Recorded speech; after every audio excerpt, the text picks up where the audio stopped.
ગુજરાતના રાજકારણમાં એક તરફ ગરમાવો આવ્યો છે અને બીજી બાજુ ખેડૂત નેતા રાજુ કરપડા હવે કયા પક્ષ સાથે જોડાશે તેવી વાતો વહેતી થઈ છે। પરંતુ જે રીતે અત્યારે હાલ રાજુ કરપડા કોંગ્રેસના નેતાઓને મળી રહ્યા છે, કોંગ્રેસના નેતાઓ દ્વારા તેમને આમંત્રણ આપવામાં આવ્યું છે, પરંતુ સૂત્રો પાસેથી મળતી માહિતી અને તેમના નિવેદન ઉપરથી એવું લાગી રહ્યું છે કે રાજુ કરપડા જોડાશે તો ભારતીય જનતા પાર્ટીમાં જ। નમસ્કાર, તમે જોઈ રહ્યા છો નિર્ભય ન્યૂઝ અને હું છું હંસિની।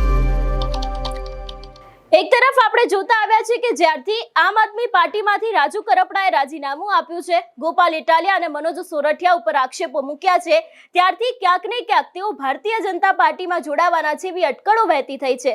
જો કે હવે ક્યાંક ને ક્યાંક તેમના જે નિવેદનો સામે આવ્યા છે, જેલમાંથી બહાર આવ્યા બાદ જે પ્રેસ કોન્ફરન્સ કરવામાં આવી છે અને અમારા સૂત્રો પાસેથી જે માહિતી મળી રહી છે એના ઉપરથી હવે સ્પષ્ટ લાગી રહ્યું છે કે રાજુ કરપડા જોડાઈ શકે છે ભારતીય જનતા પાર્ટીમાં અને ક્યાંક આ વાત નક્કી પણ છે।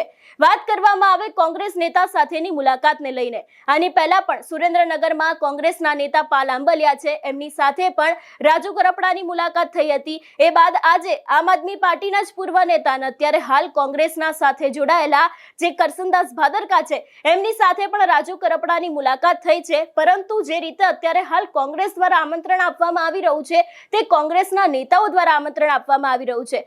અમિત ચાવડા જે કોંગ્રેસના પ્રમુખ છે તેમના દ્વારા કોઈ જ રીતે રાજુ કરપડાને કોંગ્રેસમાં જોડાવા માટેનું આમંત્રણ આપવામાં આવ્યું નથી એવી પણ વાત સામે આવી રહી છે। એટલે જે રીતે અત્યારે હાલ રાજુ કરપડા નેતાઓને મળી રહ્યા છે, કોંગ્રેસના નેતાઓની સાથે વાતચીત કરી રહ્યા છે, પરંતુ ક્યાંક ને ક્યાંક તેઓ જોડાવાના છે ભારતીય જનતા પાર્ટીમાં જ, એ વાત અત્યારે હાલ ક્યાંક પાક્કી લાગી રહી છે। જે રીતે તેમના નિવેદનો સામે આવે છે, જે રીતે તેમના દ્વારા પ્રેસ કોન્ફરન્સ કરવામાં આવે છે, જે રીતે ખેડૂતોની સાથે મુલાકાત કરવામાં આવી રહી છે અને અમારા સૂત્રો પાસેથી મળતી માહિતી અનુસાર એવું લાગી રહ્યું છે કે તેઓ ટૂંક જ સમયની અંદર ભારતીય જનતા પાર્ટીમાં જોડાઈ શકે છે।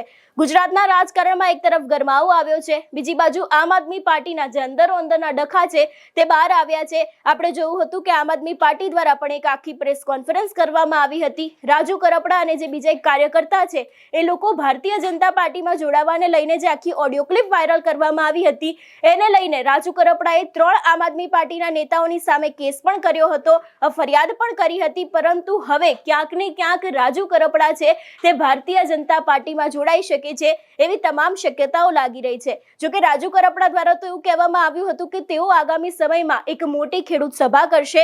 આ જ ખેડૂત સભાની અંદર તેમના દ્વારા નક્કી કરવામાં આવશે કે તે કોઈ પક્ષ હેઠળ ખેડૂતો માટે લડશે કે પછી જે રીતે પહેલેથી તેઓ આંદોલન કરી રહ્યા છે કે પછી પોતાના દમ ઉપર આગામી સમયમાં ખેડૂતો માટે લડશે। પરંતુ અત્યારે હાલ જે રીતે અટકળો વહેતી થઈ છે, વાત સામે આવી રહી છે, એના ઉપરથી સ્પષ્ટ લાગી રહ્યું છે કે રાજુ કરપડા ટૂંક જ સમયમાં ભારતીય જનતા પાર્ટીમાં જોડાઈ શકે છે।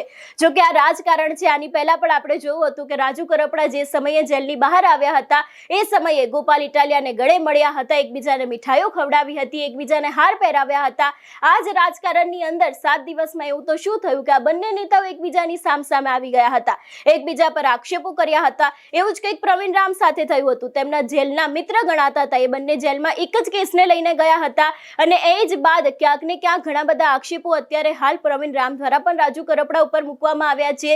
જેલ સમયે રાજુ કરપડાને કોઈ પણ લીગલ મદદ નથી મળી, તેમના પરિવારની સાથે તોછડાઈ ભર્યું વર્તન કરવામાં આવ્યું છે, એવા દરેક આક્ષેપોની વચ્ચે અત્યારે હાલ ક્યાંક ને ક્યાંક આમ આદમી પાર્ટી ઉપર રાજુ કરપડાએ ઘણા બધા સવાલો ઉભા કર્યા છે। પરંતુ હવે આગામી સમયમાં જોવાનું રહેશે કે રાજુ કરપડા ક્યારે ભારતીય જનતા પાર્ટીમાં જોડાય છે। તમારું શું માનવું છે આ વિષયને લઈને અમને કમેન્ટ કરીને ચોક્કસથી જણાવજો। તેની સાથે અમારી ચેનલ નિર્ભય ન્યૂઝને લાઇક, શેર અને સબસ્ક્રાઇબ કરવાનું ભૂલશો નહીં। નમસ્કાર।